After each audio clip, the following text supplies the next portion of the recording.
ومن يضلل فلا هادي له واشهد ان لا اله الا الله وحده لا شريك له واشهد ان محمدا عبده ورسوله يا أيها الذين آمنوا اتقوا الله حق تقاته ولا تموتن إلا وأنتم مسلمون يا أيها الناس اتقوا ربكم الذي خلقكم من نفس واحدة وخلق منها زوجها وبث منهما رجالا كثيرا ونساء واتقوا الله الذي تساءلون به والأرحام إن الله كان عليكم رقيبا يا أيها الذين آمنوا اتقوا الله وقولوا قولا سديدا يصلح لكم أعمالكم ويغفر لكم ذنوبكم ومن يطع الله ورسوله فقد فاز فوزا عظيما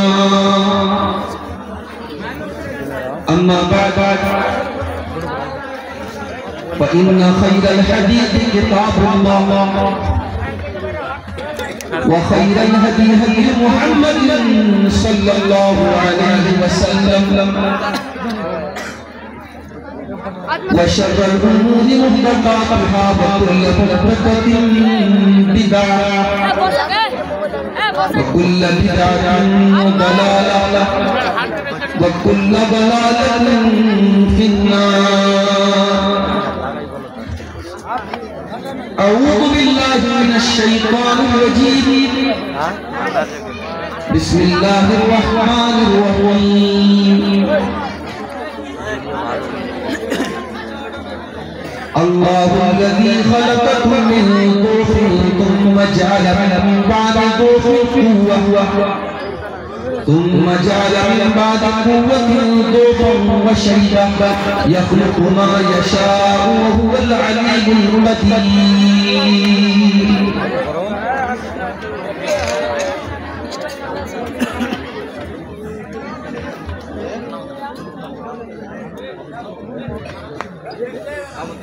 اتنے عشقوں میں مبتلا ہو گئے فتنے عشقوں میں مبتلا ہو گئے اجنبی راستوں میں فنا ہو گئے جانتے ہیں سبھی پر نہ مانے کوئی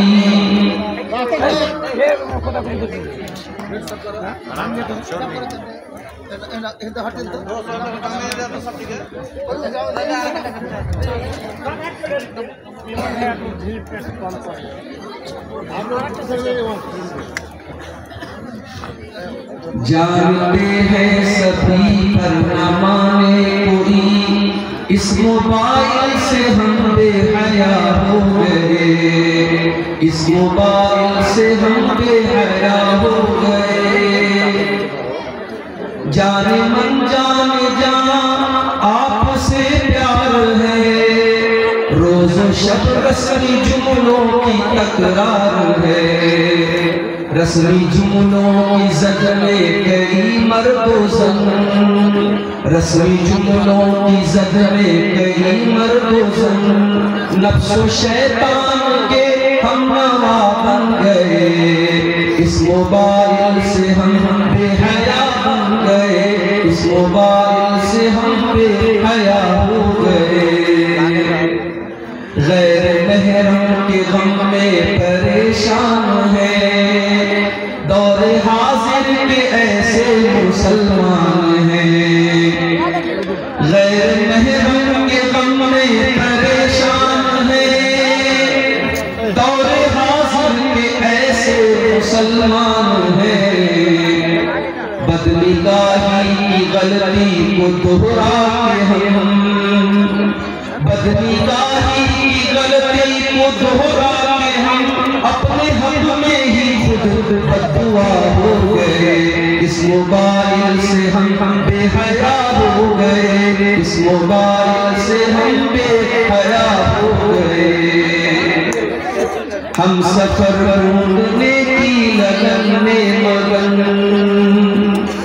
ہم سفر ڈھونڈنے کی لگن میں مگن، ایک دلہا بنا ایک بنی ہے دلہن، ہم سفر ڈھونڈنے کی لگن میں مگن، ایک دلہا بنا ایک بنی ہے دلہن، یہ تصور کی دنیا کے غافل مکی، یہ تصور کی دنیا کے غافل مکی، اختلافی بحر میں پناہ ہو گئے، اس موبائل سے ہم بے حیا ہو گئے، اس موبائل سے ہم بے حیا ہو گئے، جانتے ہیں شریعت میں معیوب ہے، وہ تعلق ہمیں آج محبوب ہے، جانتے ہیں شریعت میں معیوب ہے،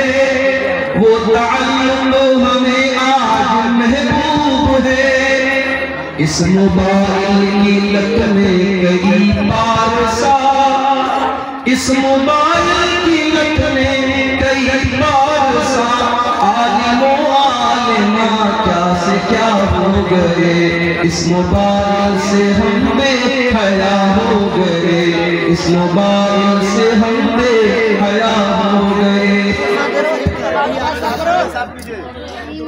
اب تلاوت میں کیوں وہ حلاوت نہیں ہے، سکون دل بے سکون دل میں پہلے سی راحت نہیں، اب تلاوت میں کیوں وہ حلاوت نہیں، بے سکون دل میں پہلے سی راحت نہیں، ذکر کے نور کی دل میں آمد نہیں، ذکر کے نور کی دل میں آمد نہیں، خوشنما ذہن و دل بدنما ہو گئے، اس موبائل سے ہم بے حیا ہو گئے، اور آخری شریف فرمائیں، غیر محرم کے غم میں جو غمگین ہے، یہ نظم آج خاص طور سے اس لیے پڑھ رہا ہوں کہ آج کا جو دن گزرا ہے 14 فروری کا دن، یہ پوری دنیا میں عشق و محبت کے نام پہ بے حیائی اور خودداری کو پروموٹ کرنے کے لیے آج کا دن بنایا گیا ہے، تو ہمارے بہت سارے نوجوان لڑکے اور لڑکیاں اس بے حیائی میں مبتلا ہیں، تو یہ نظم خاص طور سے ان کے حوالے سے ہے، غیر محرم کے غم میں جو غمگین ہے، ظاہر نیک اندر سے بدبین ہے، غیر محرم کے غم میں جو غمگین ہے، ظاہر نیک اندر سے بدبین ہے، خالق دل کو دل میں بساتے نہیں، خالق دل کو دل میں بساتے نہیں، میرے اشعار سے وہ خفا ہو گئے، میرے اشعار سے وہ خفا ہو گئے، اس موبائل سے سے ہم بے حیا ہو گئے، اس موبائل سے ہم بے حیا ہو گئے۔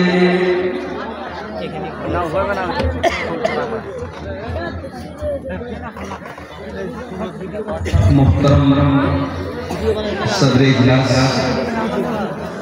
اسٹیج کے اوپر موجود محترم علماء کرام، نوجوان ماں اور بہنوں، پیارے بچوں، کلیت الفاروق الاسلامیہ گوشتپور سپول کے اس سالانہ پروگرام میں جو غالباً اس علاقے کا ایک تاریخی پروگرام ہوتا ہے، جمع غفیر مردوں اور عورتوں کا اس پروگرام میں آج حاضر ہے، اور ہم سب جانتے ہیں کہ اس طریقے کے جو پروگرام ہمارے اس علاقے میں مدارس کی طرف سے ہوتے ہیں، ان میں ان مدارس کے لیے ایک چندہ بھی ہوتا ہے، اور اصل مقصد اس اجلاس کے منعقد کرنے کا اس ادارے کا تعاون کرنا اور اس کا چندہ کرنا ہے۔ ذمہ داروں نے مجھ سے بھی گزارش کی ہے کہ میں بھی آپ حضرات کے سامنے اس ادارے کے لیے تعاون کی اپیل کروں۔ میں مناسب سمجھتا ہوں اتنی بڑی پبلک میں اگر 50 بھی ایسے لوگ ہیں جو اللہ سے محبت کرتے ہیں، رسول سے محبت کرتے ہیں، اور یہ چاہتے ہیں کہ یہ مدرسہ چلے اور قوم کے بچے اور بچیاں دین کی تعلیم حاصل کریں، اگر اس مجمع میں تقریب کی آخر میں اگر 50 لوگ بھی ایسے مل جائیں جو ہزار روپیہ بھی اگر دے دیں تو ایک بڑی رقم مدرسے کے فنڈ میں آ سکتی ہے۔ میں اپیل کروں گا آپ سب سے، بڑے دردمندانہ انداز میں چندہ کرنے والا مولوی نہیں ہوں اور وہ میری فیلڈ بھی نہیں ہے، لیکن آپ مجھ سے محبت کرتے ہیں، اور یہ مجھ سے تو محبت ہے وہ میری ذات سے نہیں بلکہ قرآن و حدیث کی وجہ سے محبت کرتے ہیں۔ اس محبت کے حوالے سے میں اپیل کروں گا کہ آپ حضرات اس پروگرام میں جانے سے پہلے یہ کام ضرور کر کے جائیں، اور اس ادارے کو جو اس علاقے میں بڑی اہم خدمت انجام دے رہا ہے، اور میں کئی اساتذہ سے ملا جو بڑے پرانے اور سینئر عالم ہیں اور جامعہ سلفیہ بنارس کے ہمارے مادر علمی کے فارغ ہیں، وہ اس ادارے میں آج پڑھا رہے ہیں۔ بہت اچھے اساتذہ کا اسٹاف ہے ایسے ادارے میں جہاں قوم کے بچے اور بچیاں پڑھ رہے ہیں۔ ہماری ذمہ داری ہے، ہم سب کی اخلاقی، ایمانی اور دینی ذمہ داری ہے کہ ہم اس جلسے کا مقصد ضرور پورا کریں، اور یہاں سے ہم اٹھیں تو جلسے کا تعاون کر کے جائیں۔ جن بھائیوں نے اب تک تعاون کر دیا ہے اللہ ان کو بھی بہترین بدلہ دے، جنہوں نے نہیں کیا ہے اور ابھی انشاءاللہ جلسے کے آخر میں کریں گے، اللہ ان کے بھی صدقات اور خیرات کو قبول فرمائے، اور اللہ ہم سب کی اس حاضری کو قبول فرمائے۔ میرے بھائیوں، پروگرام بہت ہی بہترین انداز میں چل رہا ہے اور سکون کے ساتھ آپ حضرات سن رہے ہیں۔ میں چاہتا ہوں کہ اسی سکون کے ساتھ آپ تقریر سنیں۔ مجھے جیسے یہ اندازہ لگے گا کہ اب آپ کی برداشت کی طاقت کم ہو رہی ہے اور لوگ تقریر اب سننا نہیں چاہتے، میں وہیں سے وآخر دعوانا الحمدللہ رب العالمین کہہ کے آپ سے اجازت لے لوں۔ آج کی تقریر کا جو موضوع میں نے چنا ہے، اس موضوع کا تعلق سماج اور قوم کی اس طبقے سے جو طبقہ سماج کا سب سے اہم طبقہ، جس طریقے سے ہم یہ دیکھتے ہیں کہ کسی مکان کو بہت شاندار بنا دیں، اگر مکان کی بنیاد کمزور ہے، اگر مکان کی فاؤنڈیشن گرم پانی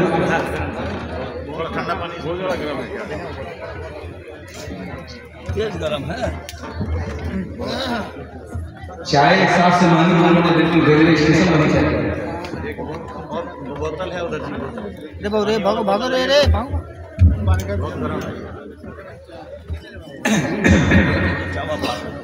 سماج کا سب سے اہم طبقہ کون سا، سماج کا کون سا ورگ ہے جو سب سے مہتوپورن ہے، سب سے امپورٹنٹ ہے؟ اگر سماج کا وہ طبقہ خراب ہو جائے، وہ طبقہ بگڑ جائے تو پورا سماج نشٹ ہو جائے گا، برباد ہو جائے گا۔ وہ کون سا طبقہ؟ وہ طبقہ ہے نوجوان۔ جس قوم کے نوجوان اچھے ہو، بہترین ہو، اعلیٰ دماغ والے ہو، اچھے اخلاق والے ہو، اس قوم کو ترقی سے کوئی نہیں۔ اور جس قوم کے نوجوان برباد ہو جائیں، نشے کے عادی ہو جائیں، شراب کے عادی ہو جائیں، زناگار بن جائیں، بدکار بن جائیں، ان کی راتیں عیاشیوں میں گزرے، ان کے دل فضول کاموں میں گزرے، اس قوم کو برباد کرنے کے لیے کسی میزائل کی ضرورت نہیں ہے، کسی پرمانو بم کی ضرورت نہیں ہے، کسی مشین گن کی ضرورت نہیں ہے۔ وہ قوم آٹومیٹک برباد ہو جائے گی جس قوم کا نوجوان برباد۔ آج جب ہم مسلمان قوم کے نوجوان کو دیکھتے ہیں میرے پیارے ساتھ، تو ہمیں حیرت ہے، افسوس ہوتا ہے اور دل دکھتا ہے، کلیجہ تڑپتا ہے کہ جس قوم کی آج حالت یہ ہے کہ ہندوستان جیسے ملک میں جہاں کروڑوں کی تعداد میں ہم رہتے ہیں، آج حالات یہ ہو چکے ہیں کہ ہماری جان، ہمارا مال، ہماری عزت و آبرو، ہمارے مدرسے، ہماری مسجدیں سب داؤں پر لگے ہوئے ہیں۔ دشمن کی بڑی بڑی نگاہیں ان مدرسوں کے اوپر ہے۔ کوئی یہ سوچ کر کے غلط فہمی کا شکار نہ رہے کہ بھئی ہم تو بہار میں ہیں، ہم تو جھارکھنڈ میں ہیں، ہمارے یہاں پہ بھی کوئی مسئلہ نہیں ہے۔ بکرے کی ماں کب تک خیر ہے؟ کل تک جن علاقوں میں آج مدارس اور مساجد پر ظلم و ستم ہو رہا ہے، کل ان علاقوں کے لوگ بھی خواب خرگوش کے مزے لے رہے تھے اور بے فکر تھے، اور بالکل ان کو کوئی چنتا نہیں تھی کہ ہمارے ساتھ کچھ ہوگا۔ مگر آج اسلام کے دشمنوں کو بھی اندازہ لگ گیا ہے کہ اسلام اگر زندہ ہے تو انہی مدرسوں سے زندہ ہے۔ جس دور میں تعلیم کے نام پر نوجوان اپنے اللہ کو بھول کے بیٹھا ہے، یہ مدرسے، یہاں پڑھنے والے بچے اور بچیاں، ان کو مول بھوت جو سوائیں ہیں وہ بھی نہیں ملتی۔ کبھی آپ غور کیجیے ان مدرسوں کا انفراسٹرکچر کیسا ہے۔ ان مدرسوں کی عمارتیں کمزور ہیں، ان مدرسوں میں دیا جائے والا کھانا بہت معمولی کھانا ہے۔ یہ معمولی اور سادہ کھانا کھانے والے اور کمزور عمارتوں میں رہنے والے مدرسے کے ان بچوں اور بچیوں نے انہوں نے اسلام کی شمع کو روشن کر کے رکھا ہے، اسلام کی شمع کو زندہ کر کے رکھا ہے۔ اسلام کے دشمنوں کو خطرہ ہے، انہیں سے خطرہ ہے۔ اسی لیے اللہ تعالیٰ قرآن کریم نے بار بار نوجوانوں کی اہمیت کو بیان کرتا ہے۔ بار بار اللہ تعالیٰ قرآن کریم میں نوجوانی کی اہمیت کو ہائی لائٹ کرتا ہے۔ جو آیت کریمہ میں نے آپ کے سامنے پڑھی یہ سورہ روم کی، ذرا اس آیت کریمہ کی اوپر غور کیجئے۔ اللہ الذی خلقکم من ضعف ثم جعل من بعد ضعف قوة ثم جعل من بعد قوة ضعفا وشیبا۔ میرے بندو، ہم نے تم کو کمزور بنایا، تم ماں کے پیٹ سے پیدا ہوئے تو کمزور تھے، تمہارا بچپن کا سارا زمانہ کمزوری کا زمانہ تھا۔ یہ بھائی سکون پیدا کرے گا، کیوں بار بار شیف ڈسٹرب کرے؟ مطلب ایک آواز میں تقریر کے دوران اپنی ڈسٹرب کرے، سمجھا کرو۔ کوئی بات بولنا ہے تو اشارے میں بولو، مت چھوڑو، خاموش ہو۔ ہم نے تم کو کمزور بنایا، اتنا کمزور بنایا کہ پیدا ہوا تو روتا ہوا تو دنیا میں آیا تھا، اتنا کمزور بنایا تجھے بھوک لگتی تھی تب بھی روتا تھا، پیاس لگتی تھی تب بھی روتا تھا، بخار ہوتا تھا تب بھی روتا تھا، پیٹ میں درد ہوتا تھا تب بھی روتا تھا۔ اتنا کمزور بنایا کہ ماں کی گود تیرا بستر ہوا کرتی تھی اور ماں کا دودھ تیری غذا ہوا کرتی تھی۔ تجھے یہ بھی نہیں پتا کہ کہاں پیشاب کرنا ہے، کہاں لیٹرین کرنا ہے، اتنا کمزور بنایا، تیرے ہاتھ کو کوئی زور سے پکڑ کے کھینچ دے تو ہاتھ اکھڑ جائے، تیرے پیر کو کوئی کھینچ دے تو پیر اکھڑ جائے، اتنا کمزور بنایا۔ دھیرے دھیرے تو بڑا ہوتا چلا گیا، تو زمین پر گھٹنوں کے بل چلنے لگا، پھر دیوار کے سہارے چلنے لگا، پھر ماں باپ کی انگلی پکڑ کر کے چلنے لگا، پھر تھوڑی سی تیرے اندر طاقت آئی۔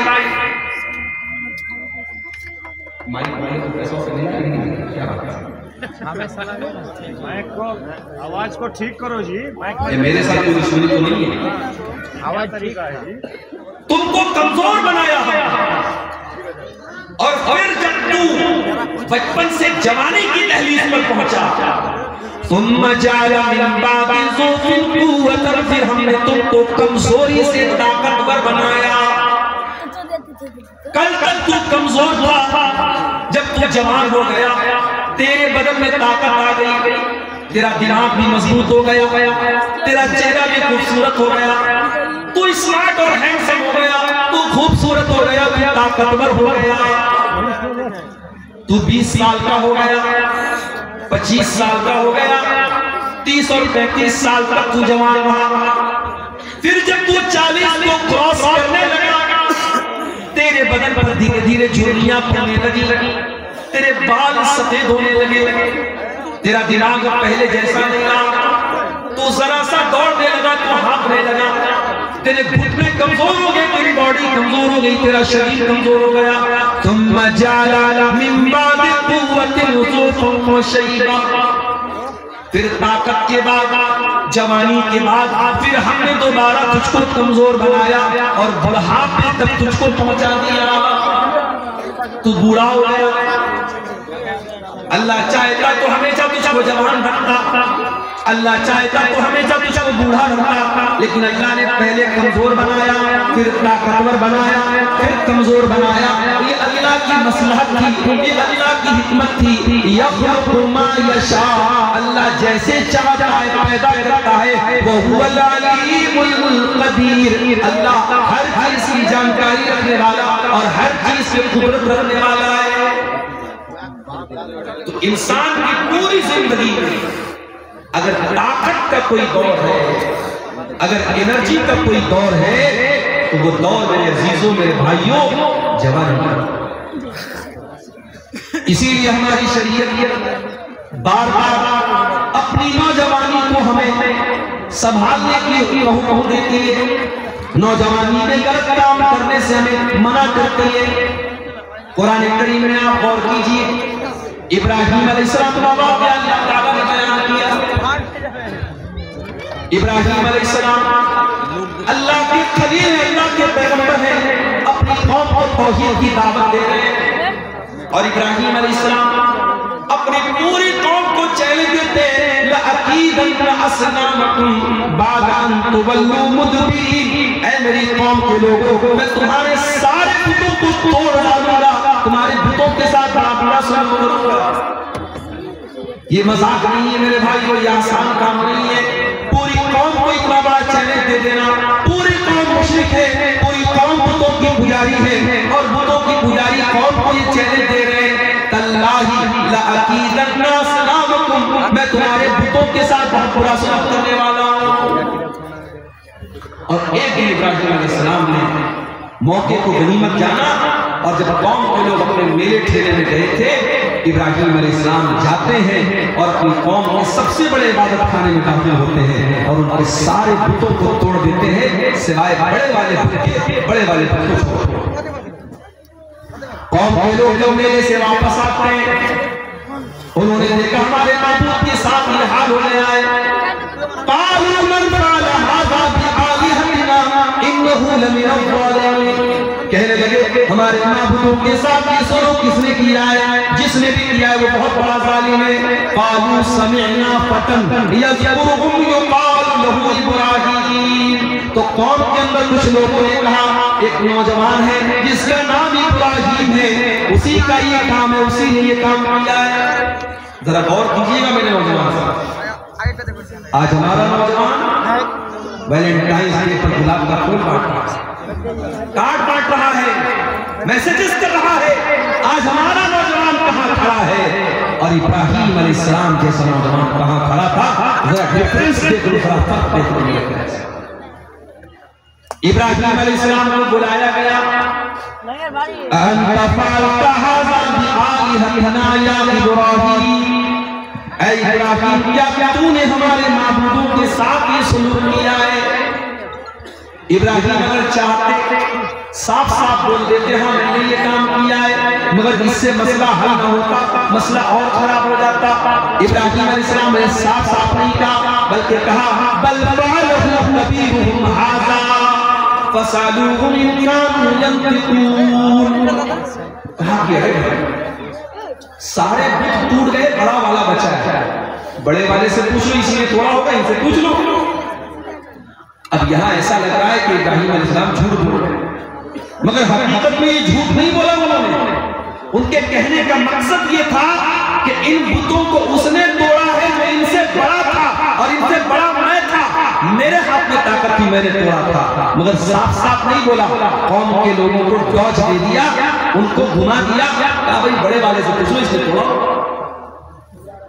اب قوم کے لوگوں کو تھوڑی دیر کے لیے عقل آئی، تھوڑی دیر کے لیے انہوں نے غور کیا، فرجعوا الی انفسہم، تھوڑی دیر کے لیے انہوں نے غور کیا اور ان کو محسوس ہوا کہ ہم غلط ہیں۔ ثم نکسوا علی رؤوسہم، پھر فوراً پلٹ گئے اور کہنے لگے لقد علمت ما ہؤلاء ینطقون، اے ابراہیم تم جانتے ہو یہ پتھر کے بت ہیں، بول نہیں سکتے۔ قال اف لکم ولما تعبدون من دون اللہ، کیا افسوس ہے تمہارے عقل کے اوپر، تم اللہ کو چھوڑ کر ایسی چیزوں کی عبادت کرتے ہو جو بول نہیں سکتے، جو بات نہیں کر سکتے، جو نفع نہیں پہنچا سکتے، جو نقصان نہیں پہنچا سکتے، ایسی چیزوں کی عبادت کرتے ہو۔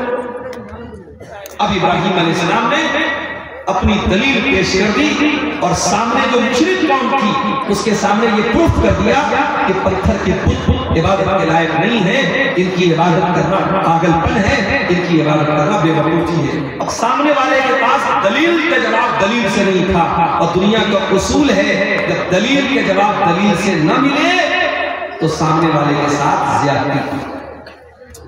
ابھی آپ کو معلوم ہے شب برات کے حلوے پر ایک تازہ دلیل کیا آئی ہے، شاید آپ نے ویڈیو دیکھا ہوگا۔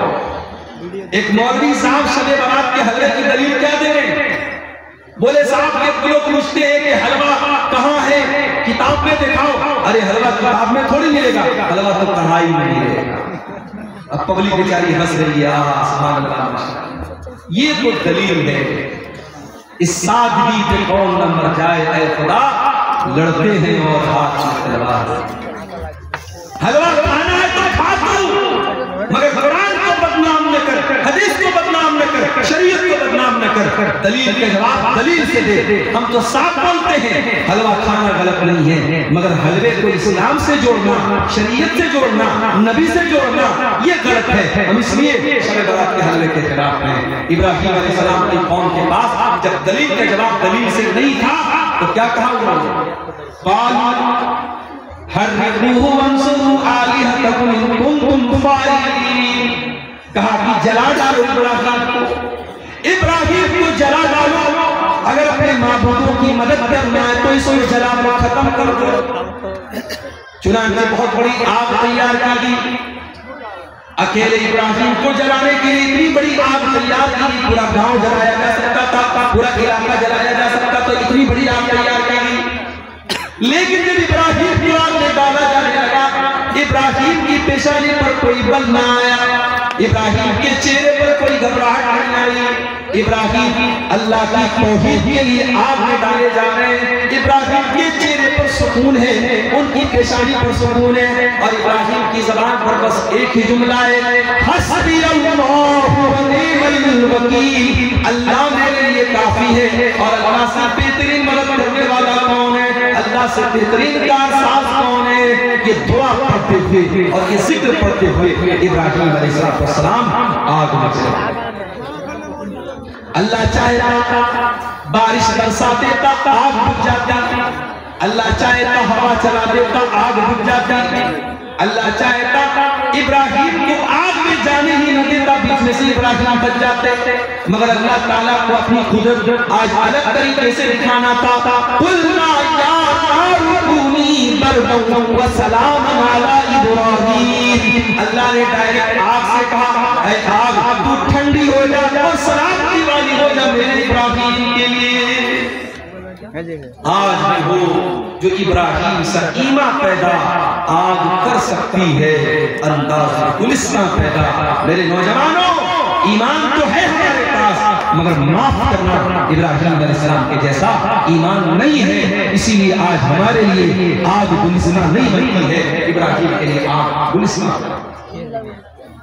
بتانا یہ چاہتا ہوں کہ ابراہیم نے جب یہ کارنامہ انجام دیا، وہ 50 سال کے بوڑھے نہیں تھے، وہ 70 سال کے بوڑھے نہیں تھے، وہ 20-25 سال کے نوجوان تھے۔ میرے نوجوانوں آواز کر لو کہ آپ کہاں کھڑے ہو اور ابراہیم کہاں۔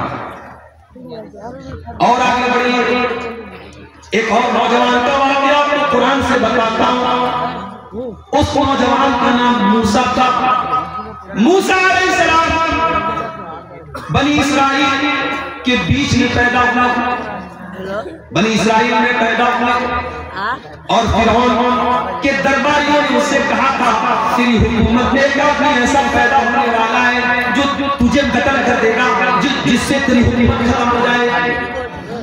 فرعون اپنے آپ کو رب کہتا تھا، لیکن اتنا بڑا ڈرپوک تھا کہ جیسے اس کے جادوگروں نے یہ بتایا، اس کے قائم نے یہ بتایا، فرعون نے آرڈر دے دیا کہ جتنے بچے بنی اسرائیل میں پیدا ہوں گے، لڑکی پیدا ہوگی تو چھوڑ دینا، لڑکا پیدا ہو تو مان ڈالنا۔ اب موسیٰ علیہ السلام کہتا ہے اللہ تعالیٰ کو بچانا ہوتا ہے تو کیسا انتظام کرتا ہے۔ موسیٰ کی ماں بیچاری پریشان ہے، فرعون کے آدمی آئیں گے میرے بچے کو قتل کر ڈالیں گے۔ اللہ نے فرمایا کہ اے موسیٰ کی ماں اپنے بچے کو تو صندوق میں رکھ دے، فَأَلْقِيهِ فِي الْيَمِّ، اور اس کو پانی میں ڈال دے، وَلَا تَخَافِي وَلَا تَحْزَنِي، اور اے موسیٰ کی ماں تجھے ڈرنے کی ضرورت نہیں ہے، تجھے غمگین ہونے کی ضرورت نہیں ہے، إِنَّا رَادُّوهُ إِلَيْكِ وَجَاعِلُوهُ مِنَ الْمُرْسَلِينَ، تیرا بیٹا ہم تجھے واپس دلائیں گے اور تیرے بچے کو رسول بنائیں گے۔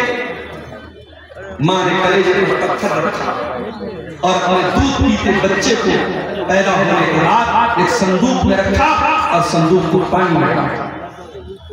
صندوق پانی میں جا رہا ہے، موسیٰ علیہ السلام اللہ کے حکم سے اس صندوق کے اندر پانی میں تیر رہے ہیں، اور موسیٰ علیہ السلام کی جو بہن ہے وہ سائیڈ سے جا رہی ہے، وہ دیکھنا چاہ رہی ہے کہ میرے بھائی کے ساتھ کیا ہوتا ہے۔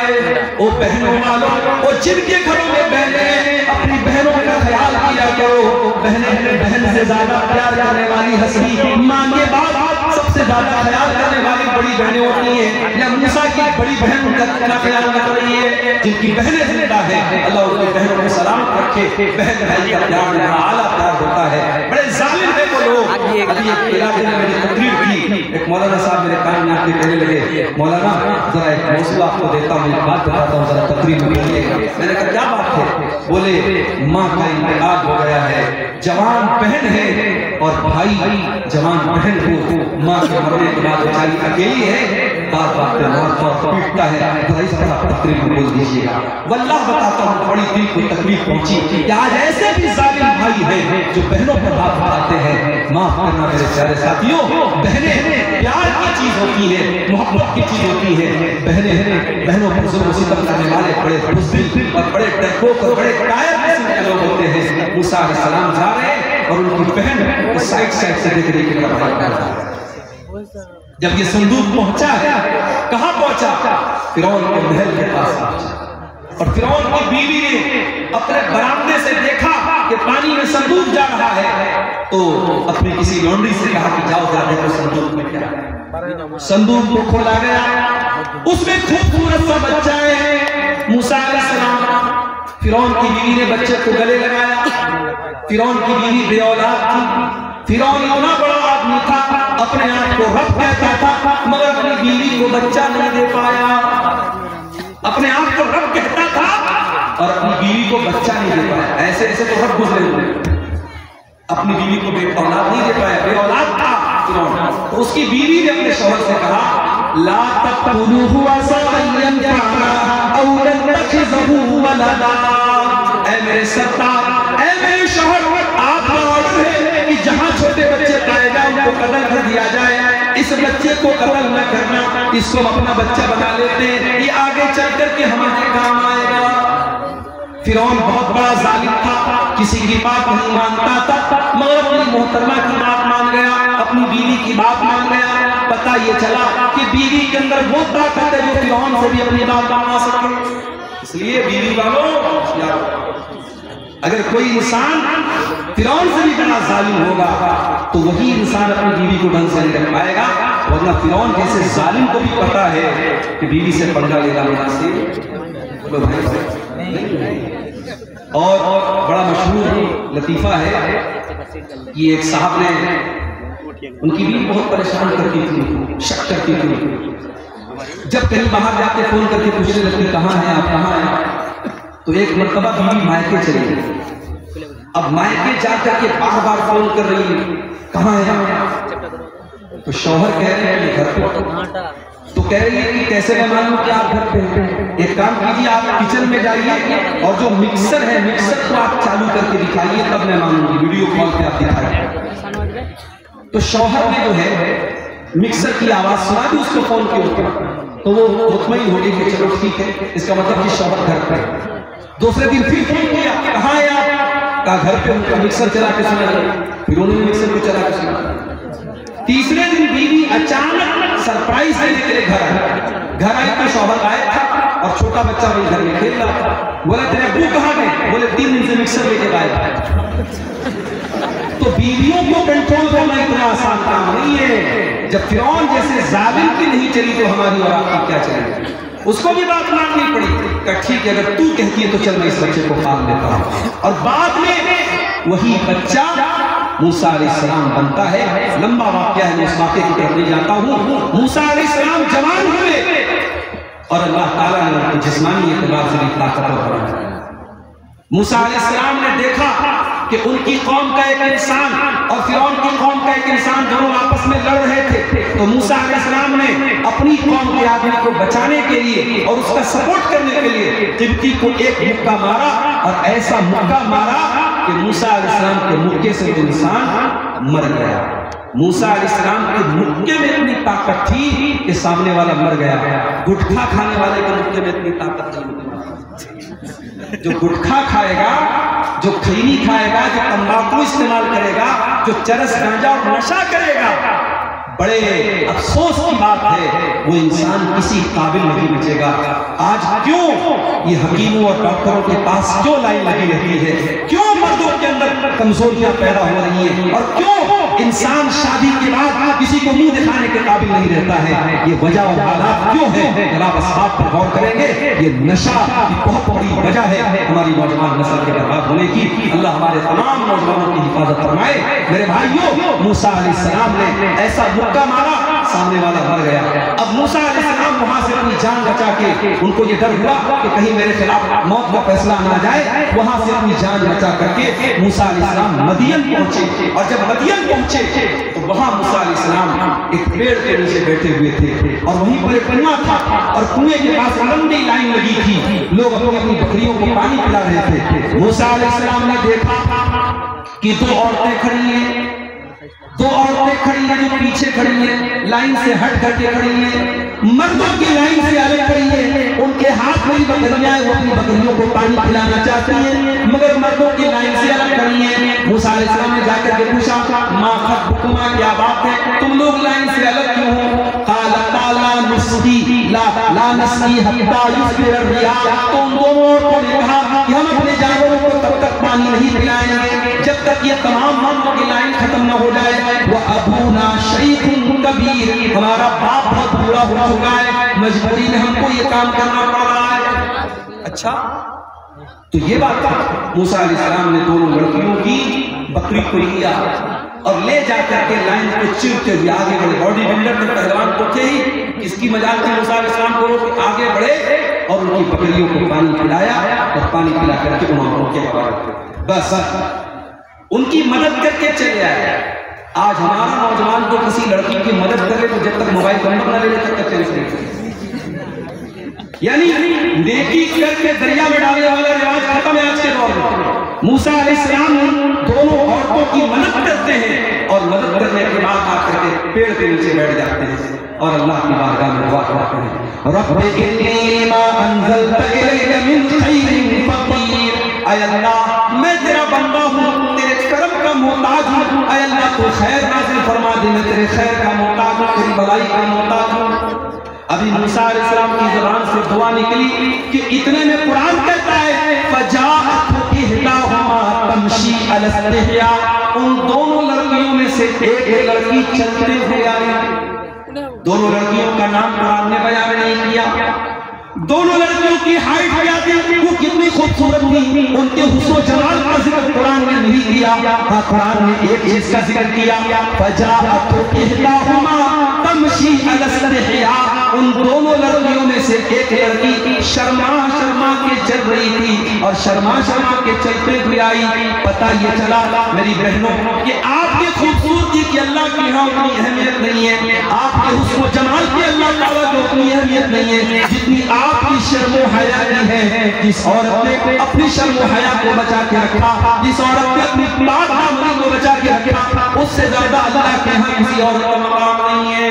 وہ لڑکی شرما کے چل رہی تھی. اللہ تعالیٰ نے اس لڑکی کی چال کو بیان کیا کہ وہ شرما کے چل رہی تھی اور آئی اور آ کر کے کہنے لگی ان ابی ادعوک لیجزیک اجر ما سقیت لنا, کہ اے نوجوان میرے ابو آپ کو بلا رہے ہیں, آپ نے ہماری بکریوں کو پانی پلایا ہے, چلیے ہمارے ابو آپ کو کچھ انعام دینا چاہتے ہیں, کچھ ریوارڈ دینا چاہتے ہیں.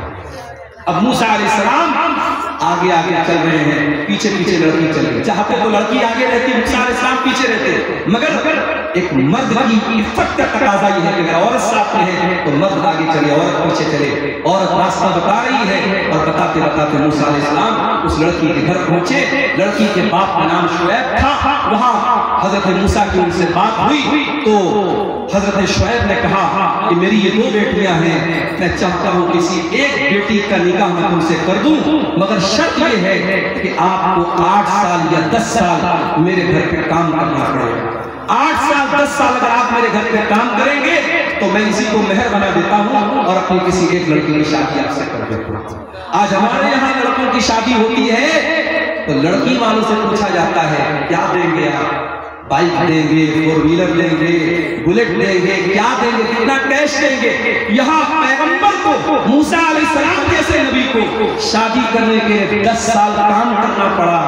10 سال اپنے سسرال میں ان کو سروس دینی پڑی پر جا کر ان کی شادی ہوئی ہے. یہاں گنگا لوٹی بہ رہی ہے, یہاں الٹا معاملہ ہے. یہاں بیچارے لڑکی کے باپ پر بوجھ ڈالا جا رہا ہے کہ تو قرضہ لے لے, تو بینک سے لون لے لے, تو بھیک مانگ لے, مگر تجھے ہماری ڈیمانڈ پوری کرنی پڑے گی. اور لڑکا جتنا کوالیفائڈ ہو, لڑکا جتنا اچھی پوسٹ پر ہو, لڑکا جتنا اچھا کماتا ہو, اتنی موٹی رقم جہیز سے لی جاتی ہے. اور لینے والا بھی اہل حدیث اور دینے والا بھی اہل حدیث.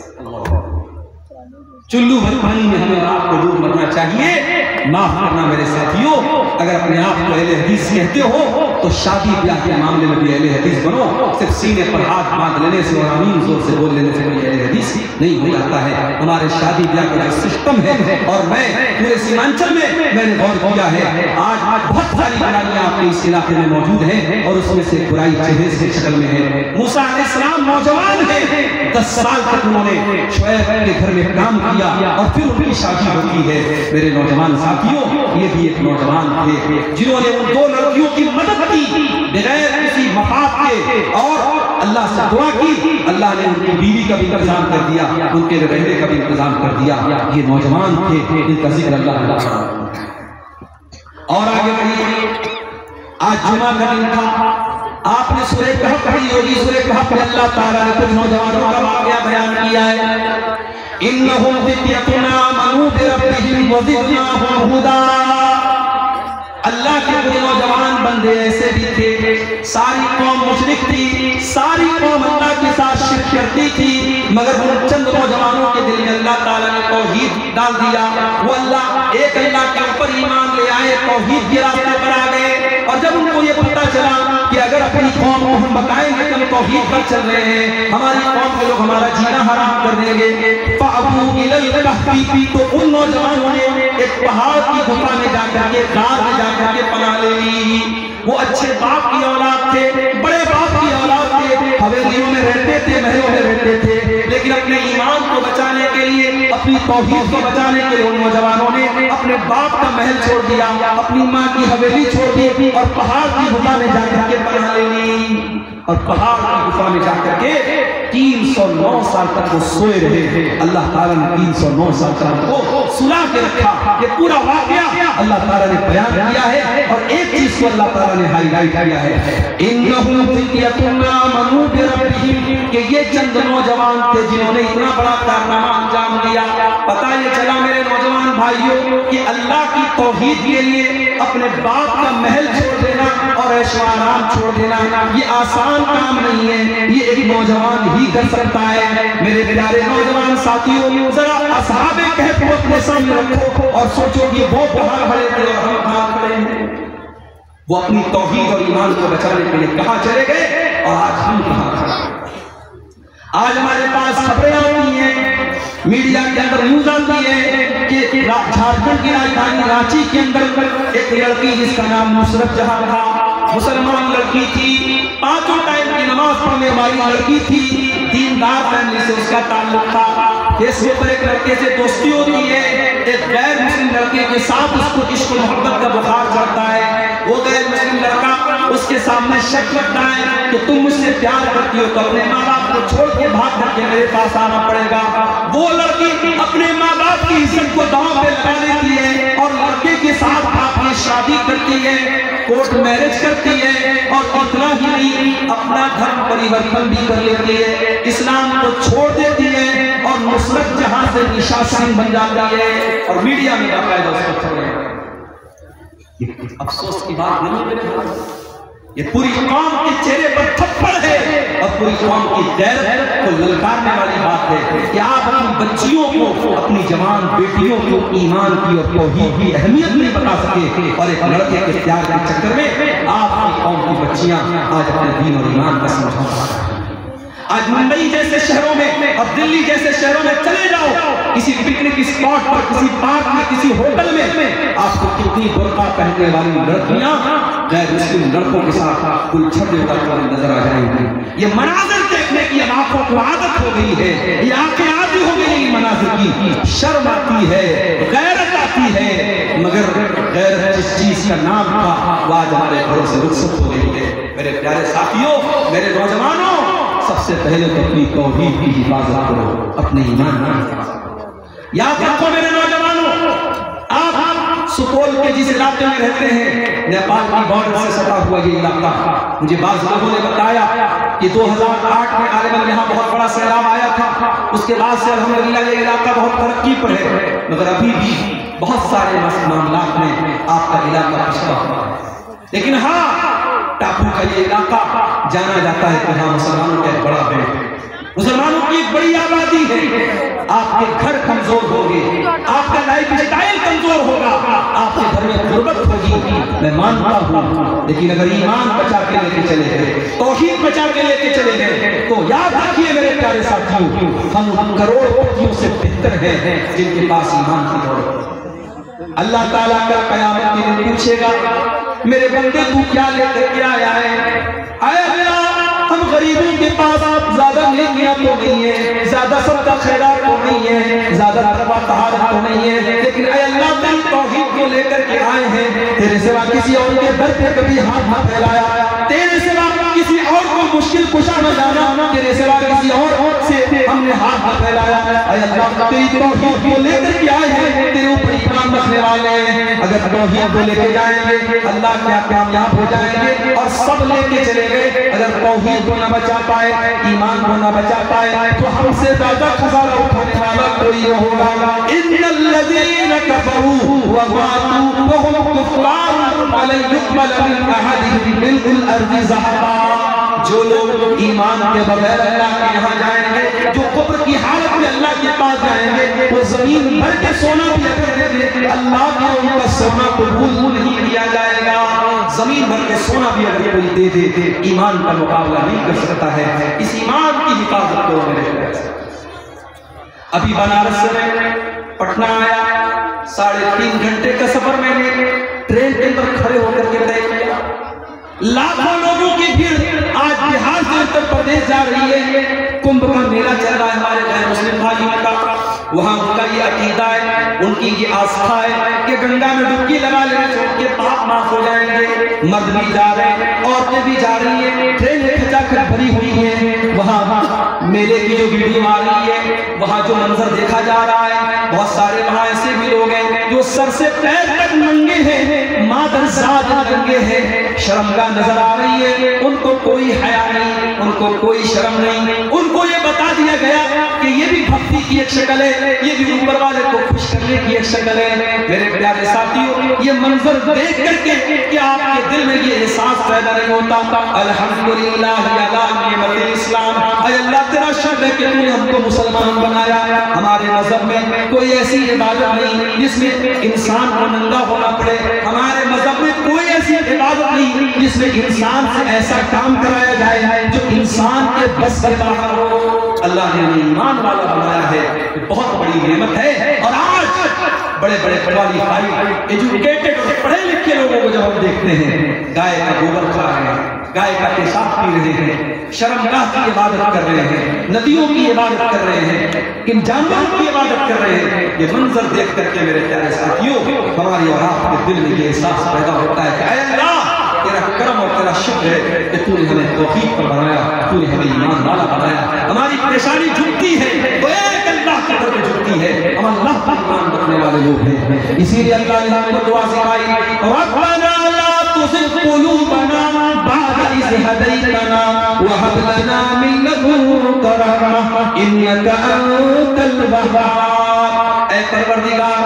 جب تو نے ہم کو ایمان کی دولت دے دی ہے، جب ہدایت کی دولت دے دی ہے، اے اللہ اب ہمارے دلوں کے اندر کوئی ٹیڑھا پن نہ پیدا ہونے پائے، کوئی کجی نہ پیدا ہونے پائے۔ اب دوبارہ ایمان سے ہم کو ہٹنے نہ دینا، ایمان پر ہم کو قائم رکھنا۔ یہ دعا اللہ تعالیٰ نے ہم کو سکھائی ہے، یہ دعا ہم کو پڑھتے رہنا چاہیے۔ میرے عزیزوں، اپنی توحید کی حفاظت۔ آج ہمارے مسلمان بھائیوں کی جو حالت ہے، بہت سارے علاقوں میں کہیں مزاروں کے آگے سجدہ کیا جا رہا ہے، کہیں اپنے بزرگوں اور اپنے پیروں کے آگے سجدہ کیا جا رہا ہے، کہیں ایک آدمی مائک پر بیٹھ کے اللہ اللہ کروایا اور پبلک جھوم رہی ہے۔ اس کو دین اور شریعت کا نام دیا جا رہا ہے۔ مولانا الطاف حسین خانی نے 100 سال پہلے کہا تھا، کرے غیر گرب کی پوجا تو کافر، کواکب میں مانے کرشمہ تو کافر، جھکے آج پر پہلے سجدہ تو کافر، جو ٹھہرائے بیٹا خدا کا تو کافر، مگر مومنوں پر کشادہ ہے راہیں، پرستش کرے شوق سے جس کی چاہے، نبی کو جو چاہے خدا در دکھائے، اماموں کا رتبہ نبی سے بڑھائے، مزاروں پہ جا جا کے نظریں چڑھائے، شہیدوں سے جا جا کے مانگے دعائیں۔ نہ توحید میں کچھ فرق اس سے آوے، نہ اسلام بگڑے نہ ایمان جاوے۔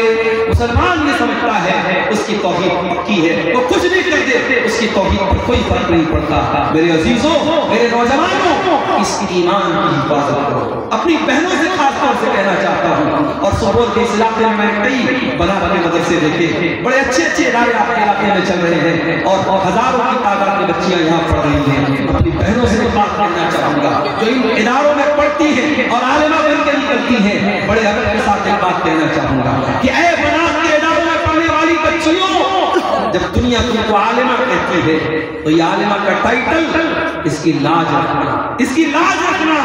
جو لڑکی عالمہ بن کے سماج میں آتی ہے اس پر سب کی نظریں ہوتی ہیں۔ اگر عالمہ لڑکی بے حیائی کرتی ہے، عالمہ لڑکی غلط کام کرتی ہے تو صرف ایک لڑکی بدنام نہیں ہوتی ہے، یہ مدرسے بدنام ہوتے ہیں، یہ علم بدنام ہوتا ہے۔ اس لیے اپنے علم کی لاج رکھنا۔ آج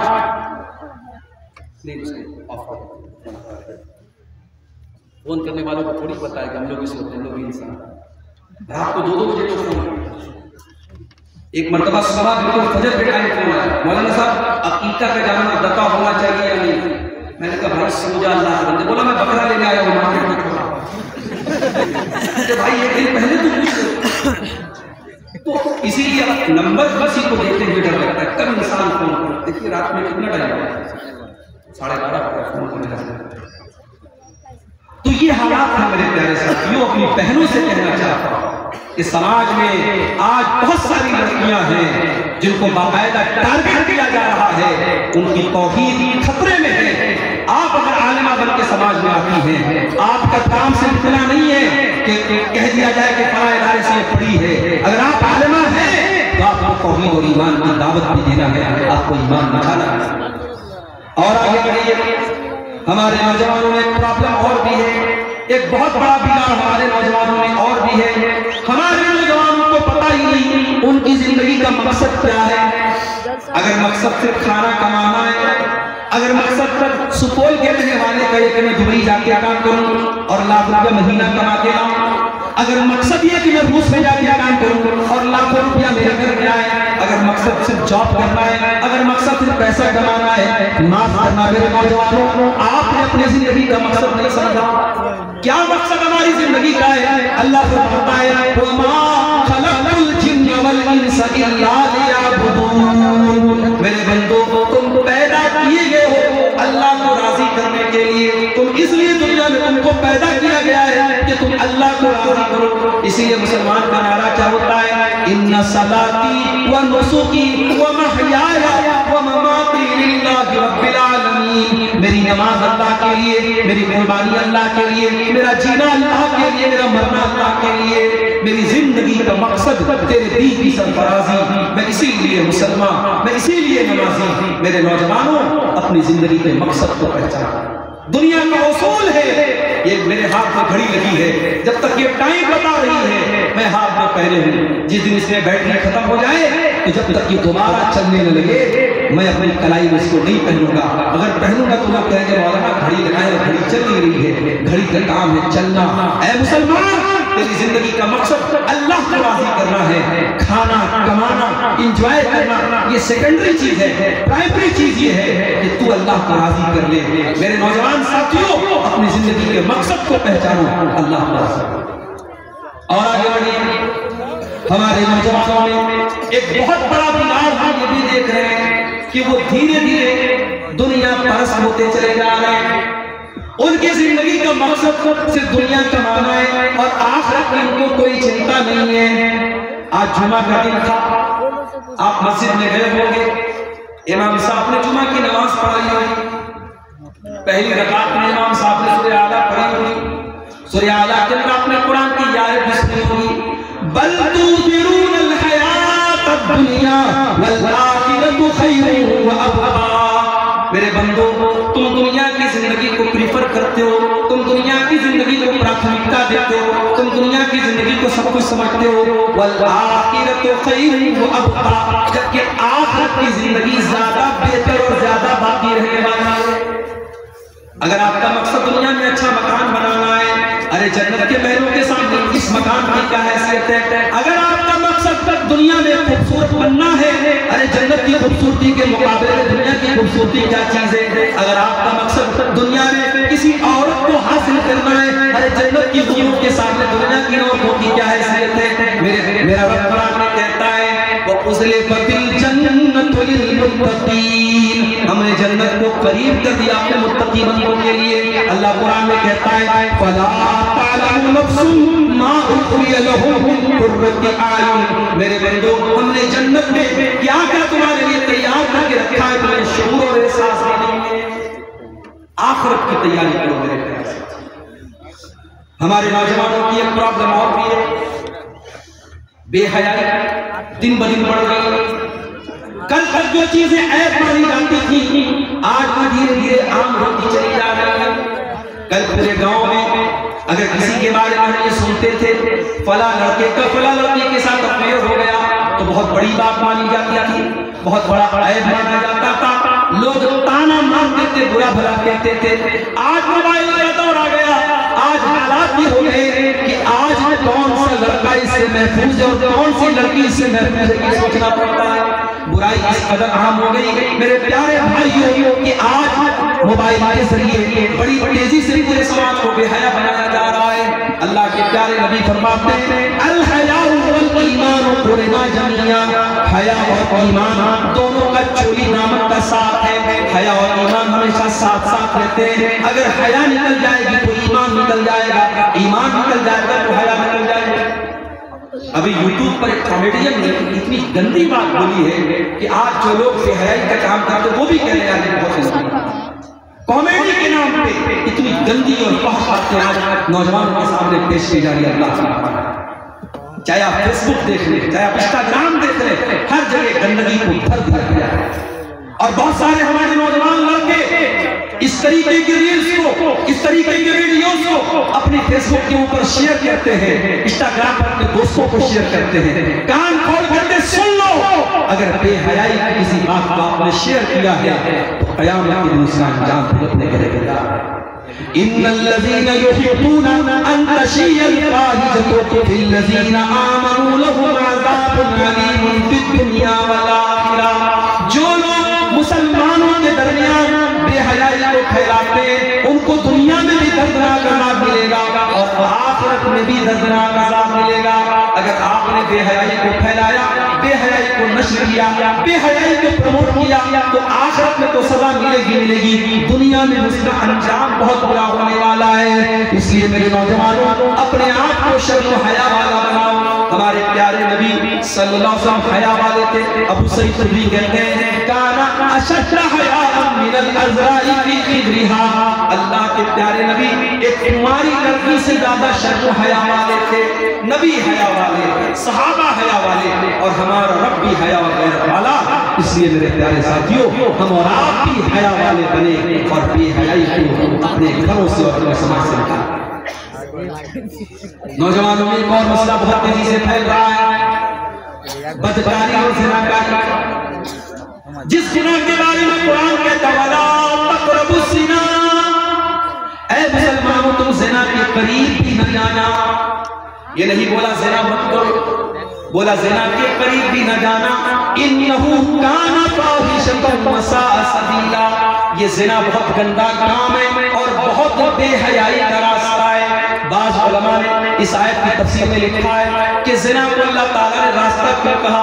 راستہ اس لیے کہا کہ راستے پہ آتے بھی اور جاتے بھی ہیں۔ آج جس راستے پہ چل کے آپ کسی اور کی بہن کے ساتھ یہ غلط کام کر رہے ہیں، کل اسی راستے پر چل کے کوئی آپ کی بہو بیٹی اور آپ کی بیوی اور بہن کے ساتھ یہ کام کرے گا۔ یہ زنا بھی ایک قرض ہے میرے پیارے ساتھیوں، اور آج آپ اس راستے پہ چل رہے ہیں تو اسی راستے پہ چل کے کوئی آپ کا۔ اسی لیے ہماری شریعت نے ہر اس عمل سے روکا ہے کہ زنا کے قریب لے کے جاتا ہو۔ کیوں لڑکیوں کو حکم دیا گیا کہ گھر سے نکلو تو پردے میں نکلو؟ کیوں کہا گیا وَقَرْنَ فِي بُيُوتِكُنَّ، اے مسلمان عورتوں تم گھر میں رہا کرو، وَلَا تَبَرَّجْنَ تَبَرُّجَ الْجَاهِلِيَّةِ الْأُولَىٰ، اور جب گھر سے نکلا کرو تو بن سور کر کے نہ نکلا کرو، اپنے آپ کو ایکسپوز کر کے نہ نکلا کرو۔ معاف کرنا، اب تو نقاب بھی ایسے آتے ہیں کہ نقاب بھی عورت کو ایکسپوز کر رہے ہیں۔ آپ کے دیہات میں نے دیکھا نقاب کے اوپر باقاعدہ لائٹ لگی ہوئی ہے۔ اب کوئی پوچھے کہ اللہ کی بندی کو لائٹ لگا کے کیوں گھوم رہی ہے؟ بعض لڑکیوں کو دیکھا کہ نقاب کے اوپر پٹی لگی ہے اور پٹی پہ ماشاءاللہ لکھا ہوا ہے۔ ارے ہوگی تو ماشاءاللہ، مگر اس کو نقاب کے ذریعے اعلان کرنے کی کیا ضرورت ہے؟ بعض لڑکیوں کو دیکھا گیا کہ نقاب کے اوپر لکھا ہے اسلام کی شہزادی، آئے اسلام کی شہزادی، نقاب پہ لکھے گھوم رہی اسلام کی شہزادی۔ نقاب اور پردے کا مقصد تجھے چھپانا تھا، تجھے پردے میں رکھنا تھا۔ اے مسلمان عورت، انہیں نقاب کو بھی اپنے آپ کو نمایاں کرنے کا ذریعہ بنا لیا۔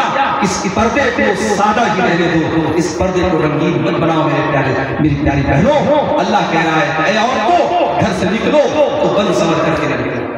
کیوں ایسا کہا گیا؟ اسی لیے تو کہا گیا کہ زناکاری کو روک دیا جائے۔ کہیں فرمایا وَقُلْ لِلْمُؤْمِنَاتِ يَغْضُضْنَ مِنْ أَبْصَارِهِنَّ وَيَحْفَظْنَ فُرُوجَهُنَّ، اے نبی مسلمان عورتوں سے کہہ دیجئے اپنی نگاہوں کو نیچی رکھیں اور اپنی شرمگاہ کی حفاظت کریں۔ وَلَا يُبْدِينَ زِينَتَهُنَّ، اور اے مسلمان عورتوں تم اپنی زینت کو، اپنی خوبصورتی کو ظاہر نہیں کیا کرو۔ لڑکیاں کیا کرتی ہیں؟ جو اچھے گھروں کی لڑکیاں وہ نقاب میں فوٹو ڈالتی ہیں، نقاب والا فوٹو ڈال رہی ہے۔ اسلام کی بیٹی پارک میں ٹہل رہی ہے نقاب پہن کر کے، اپنی مہندی کا ڈیزائن دکھا رہا ہے، سانپ کھلتے بھی نہیں سامنے آتے بھی نہیں۔ دو رنگی چھوڑ یک رنگ ہو جا اے مسلمان بہن، تجھے اگر فیس بک پر اپنی خوبصورتی دکھانا ہی ہے تو کیوں یہ پردے کا ناٹک کرے؟ پردہ بھی تو ہٹا دے۔ یہ تیرے ہاتھوں کی مہندی کا ڈیزائن، یہ تیرے گلے کا ہار، یہ تیرے ہاتھوں کا کنگن، یہ بھی اسلام کے اندر زینت ہے، اور اسے بھی سوشل میڈیا پر ڈالنا تیرے لیے مناسب نہیں ہے۔ میری پیاری ماں اور بہنوں، اپنی زینت کو کسی اور کے سامنے ظاہر کریں۔ اور اگر آپ کو یہ لگتا ہے کہ اسلام بڑی پابندی ہمارے اوپر لگاتا ہے تو میں بڑی موٹی سی مثال دیتا ہوں اور بڑا آسان سی مثال دیتا ہوں۔ 10,000 والا موبائل ہوتا ہے تو کہیں بھی رکھ لیتے ہیں پاکٹ میں، اور 1 لاکھ روپے والا آئی فون ہوتا ہے یا سیمسنگ کا کوئی مہنگا فون ہوتا ہے 1,00,000 1,50,000 روپے کا، تو صرف اس کا کور آتا ہے 1,000 روپے، اس کو بہت اچھے قیمتی کور میں رکھا جاتا ہے، اس کو سنبھال کے رکھا جاتا ہے، اور انسان کہیں گرتا ہے اور ٹوٹنے کی آواز آتی ہے تو کہتا ہے اللہ کرے پیر ٹوٹا ہو، موبائل مہنگا موبائل ہوتا ہے تو یہ بھی لوگ بعض لوگ کہتے ہیں کہ آئی فون پہ ٹوٹا ہو، میرا پیر ٹوٹ جائے تو چلے گا، اتنا قیمتی موبائل ہوتا ہے۔ اے مسلمان بہنوں، آپ بھی اسلام کی نظر میں بہت قیمتی دولت ہے، اور قیمتی چیزوں کو پردے میں رکھنے کا اور پردے میں رکھنے کا حکم دیا گیا ہے۔ اسی لیے اللہ تعالیٰ نے ہمیں اور آپ کو یہ حکم دیا کہ غیر محرم عورتوں کے ساتھ تنہائی اختیار نہ کی جائے۔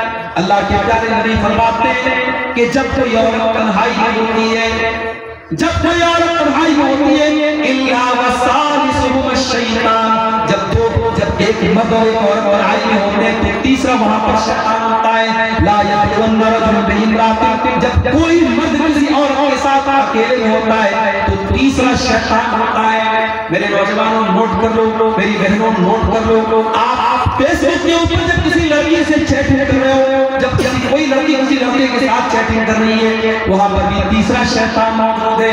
لڑکی چاہے اپنے دور کی بہت بڑی عالمہ ہو اور لڑکا بہت متقی اور پرہیزگار ہو، اگر دونوں فیس بک پر اور سوشل میڈیا پر باتیں کر رہے ہیں تو شیطان وہاں پر بھی بیٹھا ہے۔ اور ابھی جو میں نے واقعہ بیان کیا نشا سنگھ نام کی ایک لڑکی کا، جو نصرت جہاں سے نشا سنگھ بن گئی، فیس بک کی چیٹنگ کے ذریعے ہی یہ معاملہ ہوا ہے۔ آج سوشل میڈیا پر ہونے والی بات چیت زناکاری کے اڈے تک پہنچا دیتی ہے۔ اسی لیے میرے نوجوان ساتھیوں، میں آپ سے بڑے ادب سے کہتا ہوں، اپنی بہنوں سے خاص طور سے کہتا ہوں، یہ موبائل ایک خنجر ہے آپ کے ہاتھ میں، ایک دو دھاری خنجر ہے۔ اس موبائل کے ذریعے آپ علماء کے بیان بھی سن سکتی ہیں، اس موبائل کے ذریعے قرآن کی تلاوت بھی کر سکتی ہیں، اس موبائل کے ذریعے آپ اچھی کتابوں کا مطالعہ بھی کر سکتے ہیں، اور اس موبائل کے ذریعے بے حیائی اور گندگی کے کام بھی کیے جا سکتے ہیں۔ اب آپ کے اوپر میٹر کرتا ہے اور ڈیپینڈ کرتا ہے کہ آپ اس موبائل کا کیسے استعمال کرتے ہیں۔ آج ہمارے بہت سارے نوجوان زناکاری اور بلکاری کی دلدل میں ڈوبے ہوئے ہیں، اور آگے ہمارے نوجوانوں میں ایک اور برائی حرام کمائی کی برائی۔ کیا ہو گیا؟ مرغی آ گیا، پانی نہیں جوتا سنگا، پانی ہے نا وہاں پہ، پانی دے۔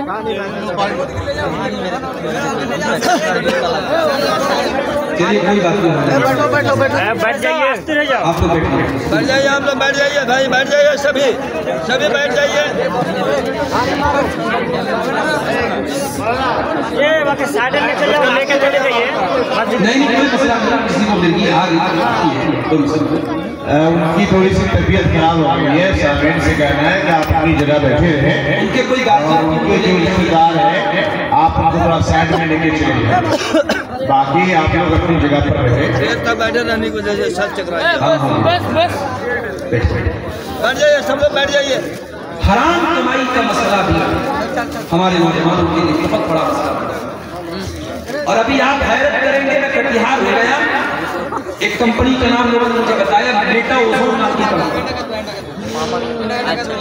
میٹا اوزون نام کی کمپنی میں لوگ پیسہ لگا رہے تھے اور ان کو یہ دھوکہ دیا گیا کہ آپ یہاں پیسہ لگائیں گے ہر مہینے اتنا پیسہ ملے گا، اور کٹیہار کے ایک بھائی نے بتایا ایک انسان نے 1 کروڑ روپیہ لگا دیا اس میں، اور آج وہ کمپنی بھاگ گئی، 1 کروڑ روپیہ اس کا ڈوب گیا۔ اس طریقے کی بہت ساری فراڈ کمپنیاں آ جاتی ہیں اور ہمارے نوجوان کا محنت کمائی کا پیسہ اس کا ہو جاتا ہے۔ اپنے نوجوانوں سے میں کہنا چاہوں گا، میرے نوجوان بھائیوں، کامیابی کا شارٹ کٹ میں تلاش کرو۔ پیسہ کمانا ہے، آپ جاب بھی کر سکتے ہو، آپ کاروبار بھی کر سکتے ہو، حلال طریقے سے پیسہ کماؤ، جوئے کا راستہ نہ اپنانا، سکے کا راستہ نہ اپنانا، سود کا راستہ نہ اپنانا۔ اللہ کے پیارے نبی فرماتے ہیں یاتی الناس زمان لا یبالی المرء من این اخذ المال، ایک ایسا زمانہ بھی تم پر آئے گا جب لوگ اس بات کی پرواہ نہیں کریں گے کہ مال کہاں سے کما رہے ہیں، حلال طریقے سے کما رہے ہیں یا حرام طریقے سے کما رہے ہیں۔ حرام طریقے سے آیا پیسہ آپ کے گھر کے سکون کو برباد کر دے گا میرے پیارے ساتھیوں۔ اللہ کے نبی فرماتے ہیں جو جسم حرام کمائی سے بھرے گا بڑھے گا، فالنار اولی بہ، وہ جہنم کی آگ میں ڈالا جائے گا۔ حرام کمائی اپنے گھر والوں کو مت کھلاؤ اور اپنے گھر میں مت آنے دو میرے پیارے ساتھیوں۔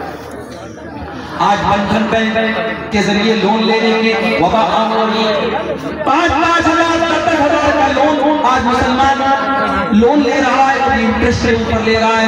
کیا مسلمان تجھے معلوم نہیں ہے کہ سود کا لینا بھی حرام ہے اور دینا بھی حرام ہے؟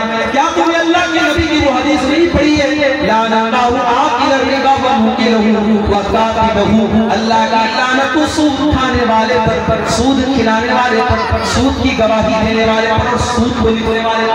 اور آپ نے فرمایا کہ سب برابر ہیں، سود کھانے والا بھی برابر اور سود کھلانے والا بھی برابر ہے۔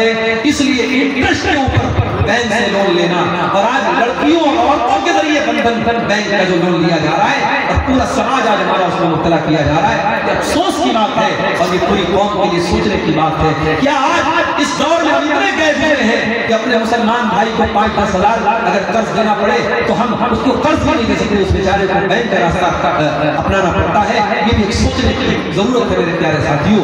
آج حرام کمائی کے راستے ہماری قوم کو تباہ ہوا ہے۔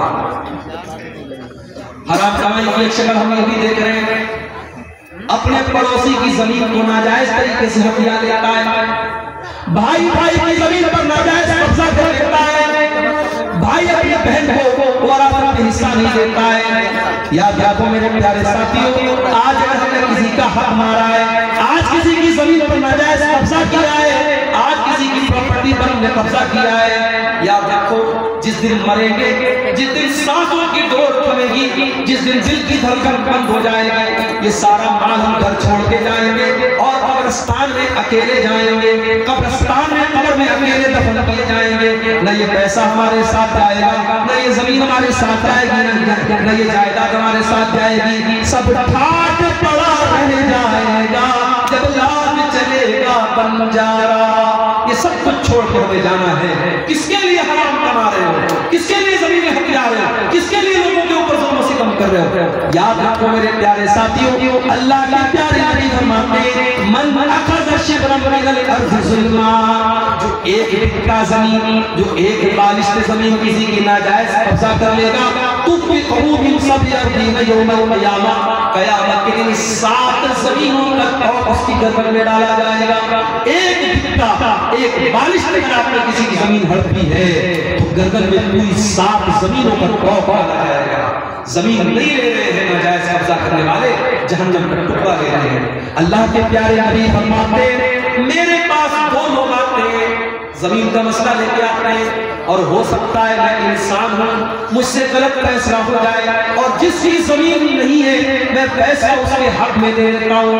اللہ کے رسول فرماتے ہیں اگر ایسا ہو جائے جس کی زمین نہیں ہے، اگر اس کے حق میں نے فیصلہ کر دیا تو کان کھول کر کے سن لو، فَإِنَّمَا أَقْطَعُ لَهُ قِطْعَةً مِّنَ النَّارِ، میں اس کو زمین کا ٹکڑا نہیں دے رہا ہوں، میں جہنم کی آگ کا ٹکڑا دے رہا ہوں، جہنم کی آگ کا ٹکڑا۔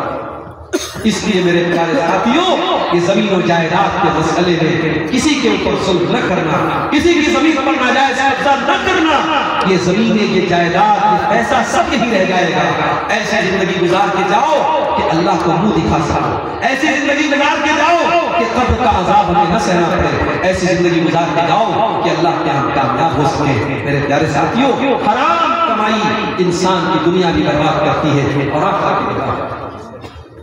اور آگے ہمارے نوجوانوں میں ایک اور برائی بہت زیادہ عام ہو رہی ہے، اور وہ برائی میں ذکر کر چکا ہوں، نشے کی برائی۔ پہلے تو شراب کا نشہ ہوتا تھا، اب تو چرس اور گانجا کا نشہ بھی نوجوانوں میں عام ہو رہا ہے۔ کتنے نوجوان جیل کی سلاخوں کے پیچھے جا چکے ہیں اس نشہ خوری کی وجہ سے۔ اور میں تو اللہ کا شکر ہے پورے ہندوستان کا دورہ کرتا ہوں اور میں دیکھ رہا ہوں کہ جہاں جہاں مسلمان اکثریت میں ہے، جہاں جہاں مسلمانوں کی اچھی تعداد ہے، وہاں وہاں نشے کا رواج سب سے زیادہ ہے۔ ممبئی میں ایک جگہ ہے مالوری، بہت بڑا سمجھیے کہ وہ جو ہے جھگی والا ایریا ہے، غریبوں کا ایریا ہے۔ مالوری کے علاقے میں گیا، وہاں پہ میرا پروگرام تھا۔ جو نوجوان مجھے ریسیو کرنے آیا تھا اس نے بتایا کہ مولانا یہ ایشیا کی سب سے بڑی بستیوں میں سے بستی ہے، جھگی پٹیا ہے اور بڑی تعداد میں مسلمانوں کی آبادی ہے۔ اور کہا افسوس کی بات یہ ہے کہ دنیا کا کوئی نشہ ایسا نہیں ہے جو یہاں نہیں مل رہا ہے۔ چھوٹے چھوٹے بچے جو اسکولوں میں پڑھتے ہیں، کلاس 8 کلاس 9 کے اسٹوڈنٹ ہیں، لڑکیاں اور لڑکیاں، ان کے بیچ میں ڈرگس کے جو پاؤڈر ہوتے ہیں، کوکین ہوتی ہے، ہیروئن ہوتی ہے اور چرس اور گانجا ہوتا ہے، ان بچوں میں اس کی عادت آ رہی ہے۔ اور وہاں ایک پاؤڈر لوگوں نے بتایا جس کا نام MD ہے، اتنا خطرناک وہ پاؤڈر ہے، ایک مرتبہ جو نوجوان اس کا عادی بن جاتا ہے کہ اس سے پیچھا نہیں چھڑا سکتا ہے، اور اتنا خطرناک ہے کہ پورے بدن کو برباد کر دیتا ہے، ہتھیلیوں کو گلا دیتا ہے۔ میرے نوجوان ساتھی، یہ کس راستے پہ تم جا رہے ہو؟ یہ کس راستے پہ تم جا رہے ہو؟ یہ زندگی تمہاری دی ہوئی نہیں ہے، اللہ کی دی ہوئی۔ اس زندگی کو برباد کرنے کا تمہیں کوئی حق نہیں ہے۔ اس لیے ہمارے اسلام میں سوسائڈ کرنا حرام ہے، آتم ہتیا کرنا حرام ہے۔ زندگی میں جتنی بھی پرابلم آ جائے، اسلام سوسائڈ کرنے کی اجازت نہیں دیتا۔ وَلَا تَقْتُلُوا أَنفُسَكُمْ إِنَّ اللَّهَ كَانَ بِكُمْ رَحِيمًا۔ اے لوگو، اپنے آپ کو کبھی قتل مت کرنا، ایسا کوئی کام مت کرنا جس کی وجہ سے ہم اپنی جان کے دشمن بن جاؤ۔ اور گٹکھا کھانے والوں، وہ بیڑی پینے والوں، وہ سگریٹ پینے والوں، وہ نشہ کرنے والوں، اپنے جسم اور اپنے شریر کو کیوں برباد کر رہے ہو؟ اپنی زندگی کو کیوں برباد کر رہے ہو؟ اللہ کہتا ہے وَلَا تُلْقُوا بِأَيْدِيكُمْ إِلَى التَّهْلُكَةِ، اپنے آپ کو ہلاکت میں مت ڈالو، نشہ خوری کر کے اپنے شریر کو برباد مت کرو۔ میرے پیارے اللہ کے پیارے رسول صلی اللہ علیہ وسلم فرماتے ہیں المؤمن القوی خیر واحب الی اللہ من المؤمن الضعیف۔ اللہ تعالیٰ کو طاقتور مومن زیادہ پسند ہے کمزور کے مقابلے میں۔ طاقتور بنو، اپنے دماغ سے بھی طاقتور بنو، اپنے شریر سے بھی طاقتور بنو، اپنے ایمان سے بھی طاقتور بنو۔ اللہ کا طاقتور لوگ زیادہ پسند ہے میرے پیارے سے۔ اسی لیے آپ دیکھیے کہ شراب پینے والے کے بارے میں اللہ کے نبی فرماتے ہیں من شرب خمرا لا تقبل له صلاۃ 40 لیلۃ، جو شراب پیتا ہے اس کی 40 دن تک کی نماز اللہ تعالیٰ قبول نہیں کرے گا۔ نتیش کمار جی نے تو آج شراب بندی کی ہے، اسلام نے تو 1400 سال پہلے شراب بندی کی ہے، اور آج حکومت شراب بندی کرتی ہے مگر بلیک مارکیٹ میں شراب بکتی ہے، 2 نمبر سے شراب بکتی ہے، پینے والے پیتے ہیں، پلانے والے پلاتے ہیں۔ آؤ 1400 سال پہلے کا منظر تمہیں یاد دلاتا ہوں۔ قرآن کی آیت نازل ہوئی یا ایھا الذین آمنوا انما الخمر والمیسر والانصاب والازلام رجس من عمل الشیطان۔ اے ایمان والو، شراب کے قریب نہ جانا، جوا کے قریب نہ جانا، پاسے کے تیر کے قریب نہ جانا، اور غیر خدا کے آستانوں کے قریب نہ جانا۔ یہ سب گندی چیزیں ہیں، یہ سب شیطان کے کام ہیں۔ فَاجْتَنِبُوهُ، ان سے تم بچو، لَعَلَّكُمْ تُفْلِحُونَ، تبھی تم کامیاب ہو سکتے ہو۔ یہ آیت نازل ہوئی قرآن کی حضرت انس کہتے ہیں میں گھر میں بیٹھا ہوا تھا، میرے ابا کھانا کھا رہے تھے اور دسترخوان پہ شراب رکھی ہوئی تھی، جب کسی نے آ کے کہہ دیا کہ قرآن کی آیت نازل ہو گئی اور شراب حرام ہو گئی، میرے باپ نے شراب کا جو گلاس تھا اور شراب کا جو پیالہ تھا مجھے دے کے کہا کہ جاؤ اسے باہر پھینک کے چلو۔ صرف شراب نہیں، پیالہ بھی پھینک دینا، برتن بھی پھینک دینا۔ انس بن مالک کہتے ہیں جب میں شراب کا پیالہ پھینکنے کے لیے گیا تو میں کیا دیکھتا ہوں، فجرت فی سکۃ المدینہ، مدینہ کی گلیوں میں شراب ایسی بہ رہی ہے جیسے پانی بہ رہا ہے، جیسے ندی بہ رہی ہے۔ ایک آیت اتری ہے اور صحابہ نے شراب کے برتن توڑ دیے اور اپنے گھر میں شراب کا نام نہیں رہنے دیا۔ آج گٹکھا کے اوپر خطرناک پھیپڑے کا فوٹو بھی بنا ہوا ہے اور لکھا ہوا ہے tobacco is dangerous, tobacco causes cancer, تمباکو سے کینسر ہوتا ہے، تمباکو صحت کے لیے ہانیکارک لکھا ہوا ہے۔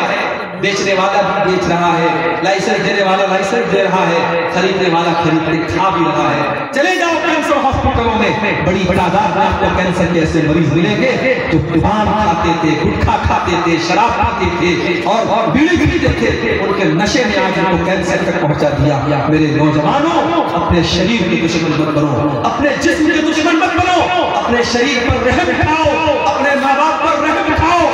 آج وہ عورتیں جن کے شوہر شرابی ہیں وہ عورتیں بیچاری رات کو دن روتی ہیں، وہ روتی ہے کہ مجھے شرابی شوہر مل گیا، وہ بیچارہ شوہر تو شراب پی کے ساری کمائی کو برباد کرتا ہے اور بیچاری غریب عورت لوگوں کے گھروں میں جا کے محنت مزدوری کرتی ہے اور جو کما کے وہ لاتی ہے شرابی شوہر اپنی بیوی کی کمائی بھی کھا جاتا ہے۔ دیوس ہے ایسے مرد، بے غیرت ہے ایسے مرد جو شراب پی کر کے اپنی عورت کی کمائی کھا جائیں۔ باغیرت بنو، عزت دار بنو، غیرت مند بنو میرے نوجوان ساتھیوں اور نشے کی اس لعنت سے اپنے سماج کو بچاؤ۔ اور آگے بڑھیں، ایک اور چیز ہم دیکھ رہے ہیں، گناہ کا کام کر رہے ہیں، تقریر سنی، دل میں توبہ کا خیال آیا، پھر دوستوں کے ساتھ بیٹھے، پھر رنگ رنگیاں منانے لگے، عیاشی کرنے لگے اور دل میں خیال آیا کہ چلو ابھی تو جوان ہیں، کل بڑھاپے میں جب بڑھاپے کی عمر آئے گی تب سدھر جائیں گے، نمازی بھی بن جائیں گے، حاجی بھی بن جائیں گے، چہرے پر داڑھی بھی رکھ لیں گے۔ او میرے نوجوان ساتھیوں، اس بات کی گارنٹی کون لے گا کہ آپ بڑھاپے تک زندہ رہو گے؟ اس بات کی گارنٹی کون لے گا کہ کل صبح کا سورج آپ دیکھو گے؟ وَمَا تَدْرِي نَفْسٌ بِأَيِّ أَرْضٍ تَمُوتُ، کوئی نہیں جانتا کہ وہ کب مرے گا، کہاں مرے گا۔ موت آپ سے پوچھ کے موت کو اس بات سے کوئی مطلب نہیں ہے آپ کے مرنے کے بعد آپ کی فیملی کا کیا ہوگا، آپ کے بچوں کا کیا ہوگا، کسی کے جانے سے زندگی رکتی نہیں ہے۔ پچھلے مہینے کا واقعہ ہے، ابھی 15 دن بھی نہیں ہوا ہوگا، جھارکھنڈ کے دیوگھر میں میرا پروگرام تھا اور تقریر کر کے میں لوٹ رہا تھا، آدھا گھنٹے کے بعد ذمہ داروں کا فون آیا، مولانا آپ تو چلے گئے، ہمارے گاؤں میں بہت بڑا حادثہ ہو گیا۔ میں نے پوچھا کیا ہو گیا بھائی؟ کہا کہ آپ کے جانے کے بعد جب جلسہ ختم ہوا ایک 20-22 سال کا نوجوان جو قرآن کا حافظ بھی تھا اور چھوٹے چھوٹے 2 بچوں کا باپ تھا، وہ بائک سے جلسے میں آیا تھا اور تقریر سن کر کے بائک سے جا رہا تھا، 4-5 کلومیٹر کے بعد اس کا گاؤں تھا۔ جب سڑک سے مین روڈ سے اپنے گاؤں کے لیے مڑنے لگا اس نے انڈیکیٹر نہیں دیا، یہ سوچ کر کے رات کا ٹائم ہے، انڈیکیٹر کی کیا ضرورت ہے؟ اس میں ایک سبق یہ بھی ملتا ہے کہ ٹریفک کے جو رولز ہیں اسے ہمیں فالو کرنا چاہیے، چاہے رات ہو چاہے دن ہو، آپ بائک سے نکل کے ہیلمٹ پہن رہے ہیں، کار چلا رہے سیٹ بیلٹ لگا کے بیٹھا۔ میرے ساتھ بہت خطرناک حادثہ ہوا تھا 2 سال پہلے، یو پی کے اندر رات میں جلسہ کر کے لوٹ رہا تھا، گاڑی پوری اسپیڈ میں چل رہی تھی، ڈرائیور کو نیند آ گئی اور گاڑی کو لے جا کے اس نے ٹرک میں بھڑا دیا۔ وہ تو اللہ کا شکر ہے، میری عادت ہے کار میں بیٹھتا ہوں ہمیشہ سیٹ بیلٹ لگا کے بیٹھتا ہوں، سیٹ بیلٹ میں لگایا ہوا تھا اور اس کار میں ایئر بیگ تھا، جیسے ہی گاڑی ٹرک میں لڑی ہے اور ایئر بیگ نکلا ہے اور اس ایئر بیگ کی وجہ سے میں بالکل آگے ڈرائیور کے بغل میں بیٹھا ہوں، لیکن اللہ کا شکر ہے کہ میرے چہرے پر یا میرے شریر میں ایک خروچ بھی نہیں ملا۔ میرے پیچھے ایک صاحب گئے تھے، ان کا سر گاڑی کے اوپر ٹکرایا، وہ بے ہوش ہو گئے، ڈرائیور کا پیر بھی طریقے سے زخمی ہو گیا اور گاڑی کی جو حالت میں نے فوٹو ڈالا تھا فیس بک کے اوپر، جن لوگوں نے گاڑی پہ دیکھا وہ تو ان کو تو یقین ہی نہیں آ رہا تھا کہ گاڑی میں کوئی بچا ہوا، لیکن ایئر بیگ کی وجہ سے اللہ تعالیٰ نے مجھے بچایا اور اس کو ایک ذریعہ بنایا اللہ تعالیٰ نے. وہی سے یہ سبق مجھے ملا کہ ہمیشہ جو گاڑی کے اندر جو سیفٹی کی چیزیں ہیں ہمیں ہمیشہ ان کا خیال کرنا چاہیے. اس نوجوان نے گاڑی کو موڑا ہے گاؤں کی طرف، انڈیکیٹر نہیں جلایا اور پیچھے سے اسپیڈ سے پک اپ آ رہی تھی. پک اپ نے ٹھوکا ہے اس کی گاڑی کو اور آن بائی سپاٹ میں لڑکا انتقال کر جاتا ہے. جلسے سے لوٹ رہا تھا، بیوی نے سوچا نہیں تھا میرا شوہر زندہ نہیں لوٹے گا، بچوں نے سوچا نہیں تھا 1 گھنٹے کے بعد ہم یتیم ہو جائیں گے، ماں باپ نے سوچا نہیں تھا ہمارا جوان بیٹا ہم سے رخصت ہو جائے گا. جس گھر میں ابھی خوشی کا ماحول تھا کچھ دیر پہلے ابھی غم کا ماحول ہو گیا اور جوان بیٹے کی لاش کرنے آتی ہے. میرے پیارے نوجوان ساتھیوں، زندگی میں کب کون سا حادثہ ہماری زندگی کی تار کو توڑ دے ہم نہیں جانتے. اس سے پہلے کہ موت آ جائے توبہ کرو میرے پیارے ساتھی. کل توبہ کو مت ٹالو، کل کی صبح کا انتظار مت کرو. اپنی زندگی کے ہر دن کو آخری دن سمجھو اور جتنا جلدی پاسبل ہے توبہ کرو. اور یاد رکھو ہم کتنے بڑے گنہگار ہیں، ہم کتنے بڑے خطا کار ہیں. اللہ تعالیٰ کے یہاں اس سے فرق نہیں پڑتا. اگر ہم سچی توبہ کر لیں گے اللہ ہمیں ابھی معاف کر دے گا. اللہ قرآن میں کہتا ہے انما التوبۃ علی اللہ للذین یعملون السوء بجہالہ. اللہ تعالیٰ اپنے ان بندوں کی توبہ قبول کرتا ہے جو نادانی میں آ کر کے گناہ کر لیتے ہیں ثم یتوبون من قریب، اور پھر وہ جلدی سے توبہ کر لیتے ہیں. فاولئک یتوب اللہ علیہم، ایسے لوگوں کی توبہ کو اللہ قبول کر لیتا ہے. وکان اللہ علیما حکیما، اللہ تعالیٰ سب جاننے والا حکمت والا ہے. ولیست التوبۃ للذین یعملون السیئات، اللہ ایسے لوگوں کی توبہ قبول نہیں کرے گا جو گناہ پر گناہ کرتے چلے جاتے ہیں. حتی اذا حضر احدهم الموت قال انی تبت الآن، جب موت کا ٹائم آتا ہے تب انسان کہتا ہے کہ اے اللہ میں توبہ کر رہا ہوں، لیکن اب موت کو سامنے دیکھ کر کے توبہ کرنے سے کوئی فرق نہیں. اس لیے توبہ کرو میرے نوجوانوں، انتظار مت کرو، یہ زندگی دوبارہ نہیں ملے گی. جب آپ اللہ کو پیارے ہو جائیں گے، جب ہماری اور آپ کی موت ہو جائے گی، اللہ تعالیٰ نے کہتا ہے حتی اذا جاء احدهم الموت قال رب ارجعون، جب موت آتی ہے بندہ کہتا ہے اے اللہ ایک موقع تو دنیا میں اور دے دے، ایک موقع اور دے دے، لعلی اعمل صالحا، اے اللہ میں وعدہ کرتا ہوں میں نیک عمل کروں گا، میں تجھے راضی کرنے والا عمل کروں گا، میں کوئی غلط کام نہیں کروں گا. کلا انہا کلمۃ هو قائلها، اللہ فرماتا ہے میرے بندے تیرا یہ ارمان کبھی پورا نہیں ہوگا، مرنے کے بعد اب دوبارہ تجھے دنیا میں نہیں بھیجا جائے گا. وَمِن وَرَائِهِمْ بَرْزَخٌ إِلَىٰ يَوْمِ يُبْعَثُونَ، اب قیامت تک تجھے برزخ کی زندگی گزارنا ہے، اب قبر میں رہنا ہے اور وہاں اپنے عمل کے اعتبار سے تجھے زندگی گزارنا ہے. اس لیے میرے نوجوان ساتھیوں توبہ کرو، توبہ میں دیر مت کرو، توبہ میں دیر مت کرو. یوسف علیہ السلام کے بھائیوں نے جب اپنے بھائی کو قتل کرنے کا پلان بنایا تو کیا کہا؟ اقتلوا یوسف او اطرحوه ارضا یخل لکم وجه ابیکم وتکونوا من بعده قوما صالحین. کہا کہ اپنے بھائی کو قتل کر دیتے ہیں، یوسف کو قتل کر دیتے ہیں یا اس کو کہیں چھوڑ کے چلے آتے ہیں اور بعد میں ہم نیک بن جائیں گے، دیندار بن جائیں گے، بعد میں توبہ کر لیں گے. بعد میں توبہ کرنے کا خیال شیطان ڈالتا ہے. ابھی توبہ کرو، فوراً توبہ کرو. اگر توبہ کرنے کا خیال دل میں آتا ہے تو دیر مت کرو میرے پیارے ساتھیوں. وہ آنکھیں جو اللہ کے خوف سے رونے لگے، جن آنکھوں سے اللہ کے خوف سے آنسو بہنے لگے، وہ آنکھیں بڑی خوش نصیب ہیں. اللہ کے پیارے نبی فرماتے ہیں کہ جس آنکھ سے اللہ کے خوف سے، جس آنکھ سے اللہ کے خوف سے آنسو بہتا ہے، وہ آنکھ جہنم کی آگ میں نہیں جلی، وہ آنکھ جہنم کی آگ میں نہیں جلی. اور آگے بڑھیے میرے ساتھیوں، ایک دو باتیں بیان کریں اور بات ختم کرتا ہوں. آج ہمارے نوجوانوں کے ساتھ ایک پرابلم اور بھی ہے، اور وہ پرابلم کیا ہے؟ علماء سے ہم دور ہو چکے ہیں. ہم علماء سے دور ہو چکے ہیں. قرآن میں اللہ کہتا ہے کہ ہم کسی بستی کو کب ہلاک کرتے ہیں؟ ہم کسی بستی کو کب ہلاک کرتے ہیں؟ الا واہلھا مصلحون، جب تک کسی بستی میں اصلاح کرنے والے لوگ ہیں ہم اس بستی کو ہلاک نہیں کرتے. یہ علماء، یہ اصلاح کرنے والے، یہ حلال و حلال